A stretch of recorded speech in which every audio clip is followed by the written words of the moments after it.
unbelievable the amount of money that you're making. It's unbelievable what you're charging small businesses and consumers, and yet your testimony is, please, we can't possibly have any competition. I mean, let's talk about what you're doing to consumers who hold your cards. Last year, as I understand it, there were 726 million Visa and MasterCard credit cards issued in the United States. That's about 2 for every 1 person in the United States of America. Do either of you know how much debt is owed on your networks, Ms. Kirkpatrick? We're not the bank, so we don't have visibility into that information. We also don't generate revenue from interchange. Oh, okay, you have no idea. Mr. Sheedy, do you know? I don't know. Well, let me help you out. Let's have a look. It's $1.17 trillion. $1.17 trillion is what consumers now owe on your credit card networks. Do either of you know what the average interest rate is on your networks? Mr. Kirkpatrick? Oh, Senator, we're not the bank. We don't set the interchange. I know, we don't set the benefit rates from it, and you know. Do you know what it is? This is your business model. We don't collect revenue from interest rates. Do you know? I don't, Senator.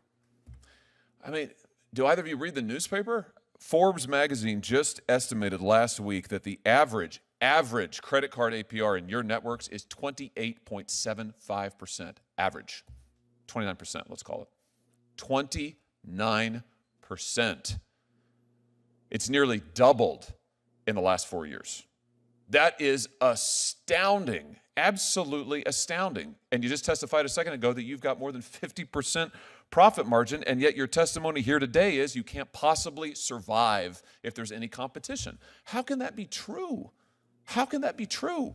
You've got debt like we've never seen before in American history. Your profit margins are as high or higher than they've ever been. You have 80% of the relevant market in the credit card interchange fees that we're talking about, and yet you couldn't survive if there's any competition? What am I missing? That's not a rhetorical question. How is it that you can't do any better? Senator, we like competition very much. As my colleague from MasterCard mentioned, we don't loan money to consumers. That's the job of the banks. I will say, as it relates to small business, we care very much. And the pandemic was difficult on small business more than anyone. In 2022, we lowered rates for 90% of small businesses in the United States. I also think that many of the security and the digital features that have been put in the network help small business. Wait a minute, but wait a minute. My time is almost expired. I don't mean to interrupt you. I'm sorry to interrupt you. But hold on just a second.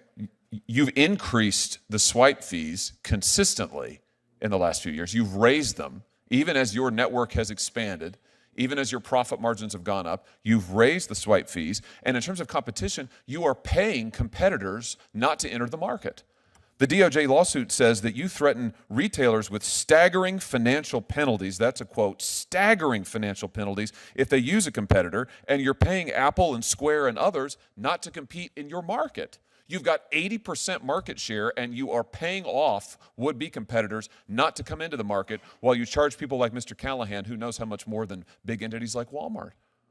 I mean, this is just classic collusive monopoly behavior.